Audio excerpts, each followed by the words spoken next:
Ali, can I ask you something a little personal? Of course, always. Do you ever think about a mistake from a long time ago and it still feels heavy? Yes, actually, yes, I do. Me too. So today, let's talk about that.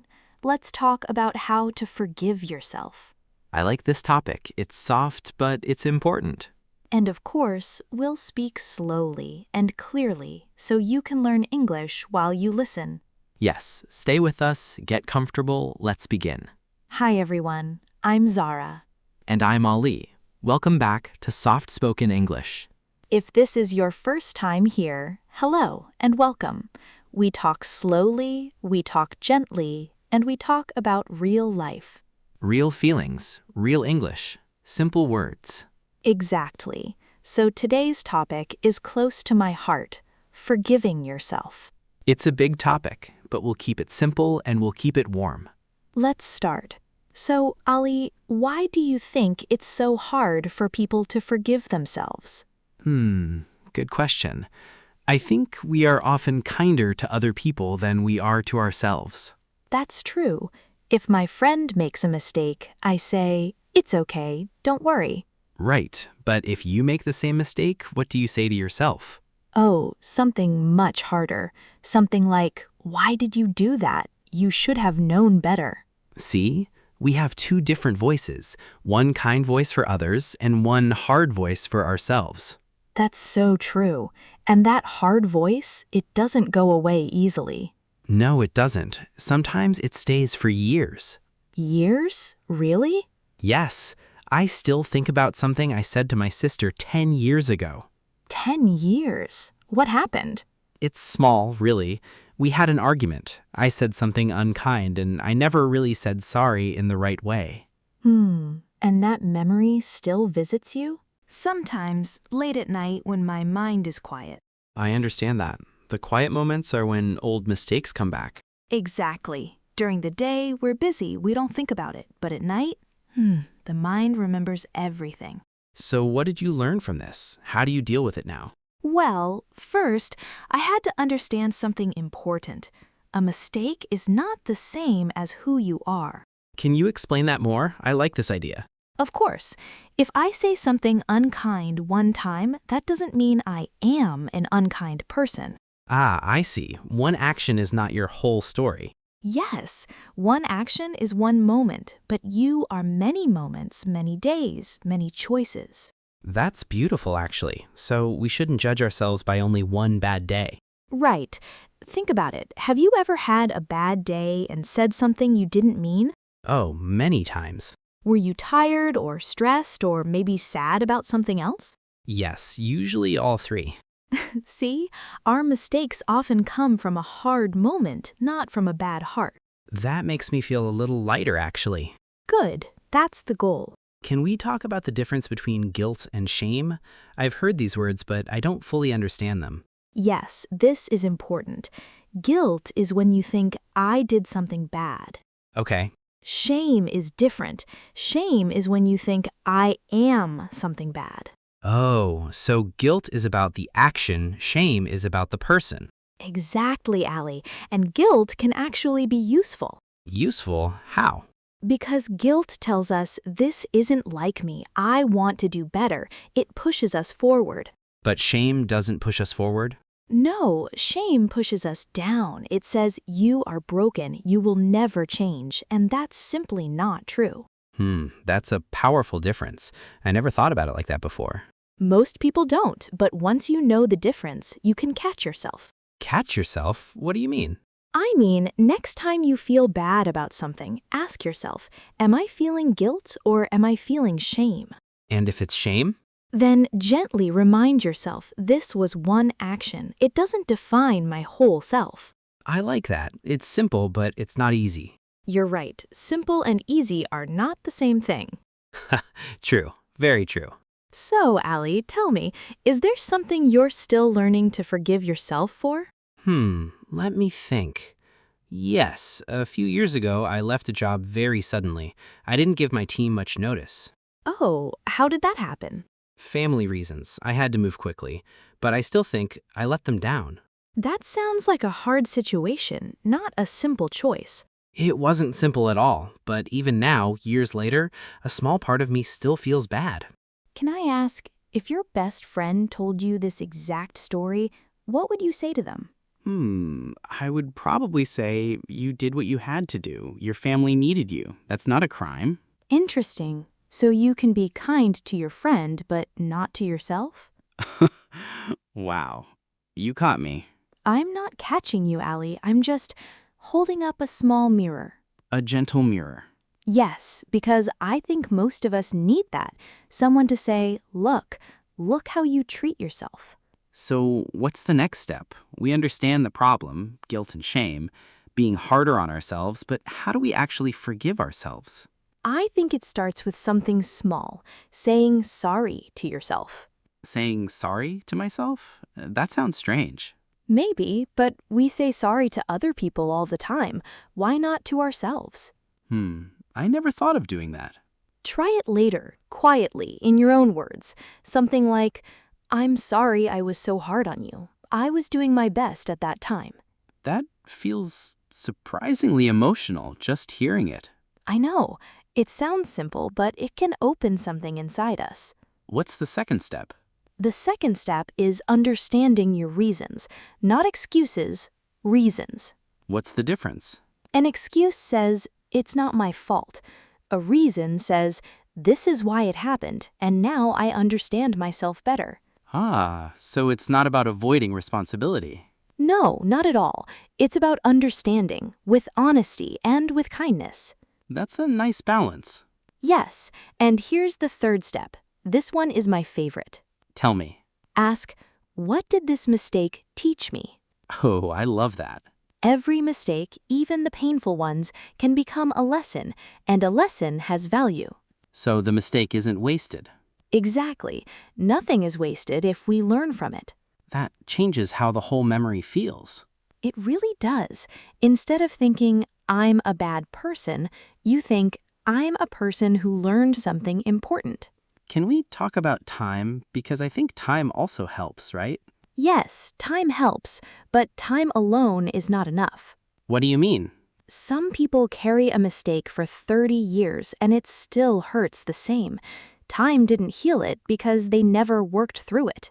So it's not just waiting, it's actively doing something. Yes, small, gentle steps, talking about it, writing about it, saying it out loud. Writing about it, like a journal? Exactly. Sometimes writing a letter to yourself, even if you never send it, can help so much. What would you write? Something like, Dear me, I know you made a mistake. I know it still hurts sometimes, but I forgive you. You were doing your best with what you knew. That's really touching, Zara. Thank you. I actually wrote something like this once, about my sister. And did it help? It did, not completely, but it softened something in me. Softened. I like that word. It's a good word for this whole topic, actually. Forgiveness doesn't erase the past, it softens it. That's a lovely way to think about it. Not erasing, softening. Yes, we can't change what happened, but we can change how we carry it. Let's talk about something else too. What about people who feel they don't deserve forgiveness? This is common, especially when the mistake hurts someone else. Right. It feels selfish to forgive yourself when another person is still hurting. I understand that feeling, but think about it this way. Punishing yourself forever, does it help the other person? No, not really. Right. Your suffering doesn't fix their pain. It just adds more pain into the world. That's a strong point. If you truly hurt someone, the healthy path is different. Take responsibility. Apologize if you can. Try to make things better if possible. And after that? After that, you also deserve peace. Not because the mistake didn't matter, but because you're still a human being, still growing, still learning. I think many people forget that last part. I still deserve peace. We do forget it because our culture often teaches us that punishment equals justice. Interesting point. But real growth, real change, usually comes from compassion, not punishment. Compassion. That's a beautiful word. It means kindness toward suffering, including your own suffering. So self-forgiveness is really self-compassion in action. Yes, exactly. Well said, Ali. Thank you. I'm learning a lot today, honestly. Me too. Talking about this always teaches me something new. Can we talk about how this affects our relationships with other people too, not just ourselves? Oh, that's such an important part. It's easy to forget that this isn't only about us. Tell me more. Well, when we don't forgive ourselves, we often become very sensitive. Small comments hurt us more than they should. Because a small comment touches an old wound. Exactly. Someone makes a small joke and suddenly we feel attacked, but really the pain is coming from inside, not from them. That happens to me sometimes. I get upset quickly, and later I realize it wasn't really about that person. It's a very human pattern. Unhealed pain often looks for a reason to appear. So when we forgive ourselves, we actually become calmer with others too. Yes, calmer, softer, more patient. It's like we have less anger stored inside, so there's less anger to share. I really like that image, less anger stored inside. There's also something else. When we forgive ourselves, it becomes easier to forgive other people. Really? Why is that connected? Because once we understand that everyone makes mistakes, including us, we naturally become more understanding of others' mistakes too. That makes sense. If I know I'm not perfect, I can't expect perfection from others either. Exactly. Self-forgiveness and forgiving others, they grow from the same root. Let's talk about parents for a moment. I think many parents carry a lot of guilt. Oh, so much guilt. I hear this often. I lost my patience with my child. I wasn't there enough. I made the wrong choice for my family. It seems like parenting guilt is very heavy, very common. It is, but here's something gentle to remember. No parent is perfect, not one, anywhere in the world. That's comforting, actually. A parent who worries about doing better, that already shows love. Perfect parents don't exist, but caring parents do. I think many listeners today are parents. I hope this part speaks to them. Me too. Be gentle with yourself if you're a parent listening right now. And what about mistakes at work? I think this is very common too. Yes, work mistakes can feel very heavy, especially if they affected other people or a project or money. I remember sending an important email to the wrong person once. I felt terrible for days. Oh no, days? Days. I kept replaying it in my mind again and again. And did replaying it change anything? No, not really. It just made me tired and stressed. This is so common. Our mind thinks replaying a mistake will fix it, but usually it just makes us feel worse. So what should we do instead in that moment? Fix what you can fix, apologize if needed, learn the lesson, and then gently put it down. Put it down, like putting down a heavy bag. That's a perfect picture, actually. Imagine you're carrying a heavy bag all day. Your shoulders hurt, you're tired. And forgiving yourself is like finally putting that bag down. Yes, the bag doesn't disappear completely, but you don't have to carry it every single moment. I really needed to hear that today. I think many of us do. Can I share one more thing, something that helps me personally? Please, go ahead. When I feel stuck in an old mistake, I imagine myself as a small child. Oh, tell me more. I imagine little Ali, maybe 5 years old, making a mistake. Would I shout at that small child? Would I say, "You're terrible"? Of course not. Right, I would hug that child. I would say, "It's okay, you're still learning." That's such a gentle way to see it. And then I remind myself, adult Ali is still learning too. We never fully stop learning. That's a wonderful thought to end on. We never stop learning, and mistakes are part of learning. Exactly. Mistakes are proof that we're trying, not proof that we're failing. I want listeners to really hear that sentence again. Mistakes are proof that we're trying. Say it with me if you like. Slowly. Mistakes are proof that we are trying. Beautiful. Zara, can we talk about something practical now? How do we even know if we haven't forgiven ourselves yet? That's a really good question. Sometimes we don't even notice it clearly. Right, it's not always obvious. There are small signs, though. For example, do you talk badly about yourself, even in small moments? Like saying, "I'm so stupid" when you drop something. Exactly that. Small comments, but they add up over time. I do that more than I realized, actually. Most of us do.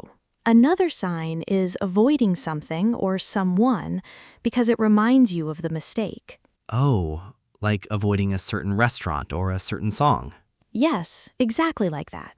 Small avoidances. They feel harmless, but they show us something. What else? A big one, feeling like you don't deserve good things. Good news, a compliment, a nice moment. Can you explain that more? Sure.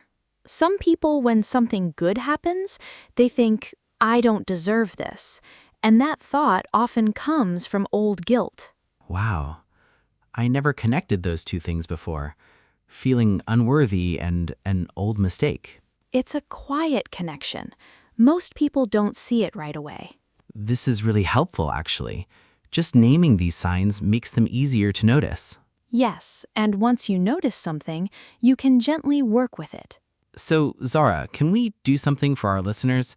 A small, simple exercise. I love that idea. Something short and gentle. Okay. Everyone listening, if you feel comfortable, close your eyes for a moment or just relax your shoulders. Take one slow breath in and one slow breath out. Now think of one small mistake. Not the biggest one, just a small one for practice. And quietly in your mind, say these words. I made a mistake. I am still learning. I forgive myself. Say it again if you like. Slowly. I made a mistake. I am still learning. I forgive myself. It might feel strange at first. That's completely normal. Yes, it feels a little unfamiliar the first time, but with practice, it becomes softer, easier. Like learning a new word in English, actually. Strange at first, then natural. That's a lovely comparison for our channel. I thought you'd like that one. One more question, Zara, before we move to our vocabulary section. Go ahead. What about the people who say, but I don't want to forget what I did. I want to remember it. This is an important point. Forgiving yourself doesn't mean forgetting. So we can remember and still forgive? Yes, you can remember the lesson without carrying the heavy pain. That's the difference, isn't it? Memory without punishment. Beautifully said. Memory without punishment. I'll remember that phrase. Maybe it should be word number 6. Maybe, but let's keep our list at 5 for today. Fair enough. Let's take a small pause here and then let's learn some useful English words from today's conversation. Yes, I love this part. Let's go. Okay, everyone, we picked 5 words from today's talk. Simple words, useful for daily life. Perfect for practicing your English speaking and listening. Let's go one by one. Word number 1, forgive. Forgive. It means to stop feeling angry about something someone did or something you did. Example sentence, I forgive myself for the mistake I made last year. Nice and clear. Let's say it together. Forgive. Forgive. Word number 2, mistake. Mistake. It means something you did that was not correct or not the best choice. Example sentence, everyone makes mistakes sometimes. Simple, true, and very useful. Say it with us. Mistake. Mistake. Word number 3, guilt. Guilt. It means the feeling you have when you know you did something wrong. Example sentence, she felt guilt after forgetting her friend's birthday. A very human feeling. Let's repeat. Guilt. Guilt. Word number 4, gentle. Gentle. It means soft, kind, and calm, not hard or rough. Example sentence, try to be gentle with yourself today. I love this word. It fits our whole channel, actually. It really does. Let's say it together. Gentle. Gentle. And word number 5, move on. Move on. It means to stop thinking about the past and start looking toward the future. A perfect phrase to end our list. Let's repeat it slowly. Move on. Move on. Great job, everyone listening. Forgive, mistake, guilt, gentle, move on. Try to use one of these words today, maybe in a sentence about your own day. Small practice every day. That's how English grows. Just like forgiveness, small steps every day. Nicely connected, Zara. Thank you. So before we finish today, Zara, what's one thing you want listeners to remember?